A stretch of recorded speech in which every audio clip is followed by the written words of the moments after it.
Um ano de mudanças. Um devocional centrado em desfrutar de Deus. Narrado por Léo Barreto.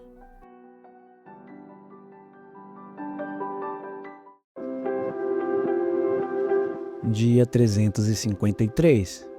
Devocional escrito por Tom Nelson. A fonte do ministério. Segunda parte.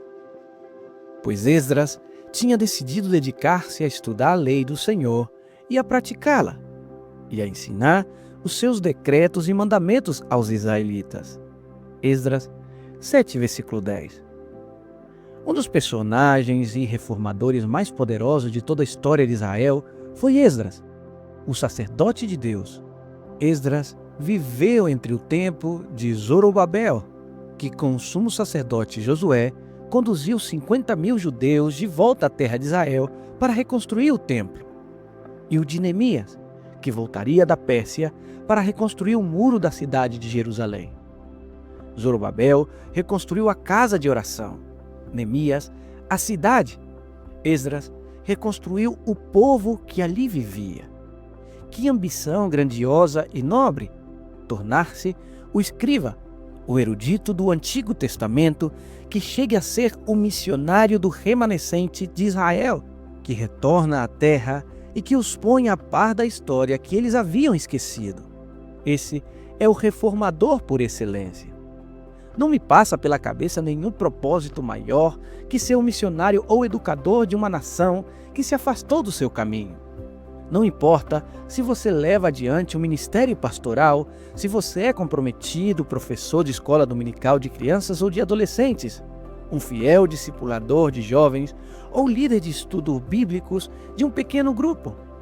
Independentemente da forma que tome a vida que Deus te deu como seguidor de Cristo, seu propósito deve ser, por amor do seu nome, promover a obediência por fé entre todos os gentios. Romanos 1, versículo 5. E um único modo de fazê-lo é ser como Esdras. O que ele fez? Em primeiro lugar, dedicar-se a estudar a lei do Senhor. As pessoas não se tornam grandes simplesmente por acaso. Propõe-se estudar a fim de apresentar-se aprovados como obreiros no manejo correto da palavra de verdade. O grande pregador inglês Spurgeon diria: quando te cortarem, brotem de suas veias a Bíblia. Em segundo lugar, praticá-la. Antes de poder ensinar a Bíblia, um pastor deve pô-la em prática. Após estudar a Bíblia, o crente deve vivê-la. Não podemos oferecer verdades que não levamos à prática. O mundo cheira a hipocrisia a quilômetros de distância. Em terceiro lugar, ensinar seus estatutos e ordenanças.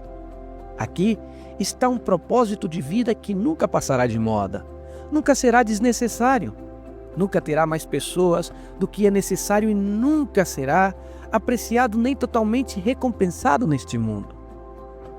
Este propósito de Esdras foi o mesmo que o de Lutero na Alemanha, que de Agostinho na sua geração, que de Calvino na França, que de Zwinglio na Suíça e o de Wesley na Inglaterra, o de reeducar uma geração que se afastara da palavra de Deus.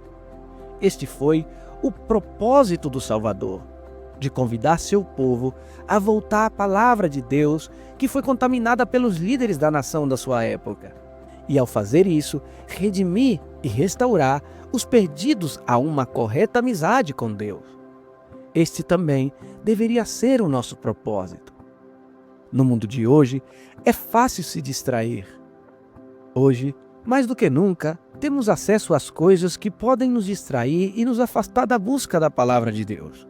Temos smartphones, redes sociais, acesso a notícias 24 horas por dia, 7 dias por semana, sem falar da agitação cultural, conflitos nacionais e internacionais, doenças e pandemias. O mundo, com suas ideias, pensamentos e práticas, nos gritam e as impõem como algo normal e pertinente ao lado correto da história. Mesmo as igrejas cristãs são mais semelhantes ao mundo do que ao ideal bíblico. Por quê? Porque o povo de Deus, como Israel no exílio, falhou ao não continuar com o estudo, a prática e o ensino da palavra de Deus. Mas Deus sempre tem um remanescente, uma pessoa ou um grupo de homens e mulheres a quem chama para preservar a fé. Esdras já foi um deles. E você, será um deles também? Para orar e meditar ao longo do dia, procure apresentar-se a Deus aprovado, como obreiro que não tem do que se envergonhar e que maneja corretamente a palavra da verdade. 2 Timóteo 2, versículo 15.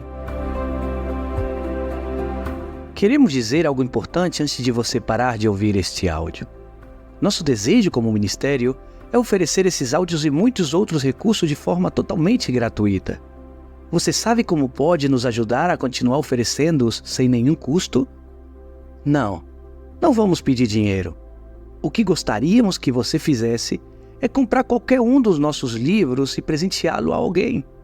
Dessa forma, você está colaborando com o nosso ministério e nos ajudando a continuar oferecendo iniciativas como essas. Ao mesmo tempo, você está ajudando outras pessoas a desfrutar mais de Cristo. Muito obrigado. Se você deseja acessar mais recursos relacionados ao ministério Mudanças Profundas, convidamos você a buscar-nos nas redes sociais ou visitar o nosso site www.cambiosprofundos.com/pt.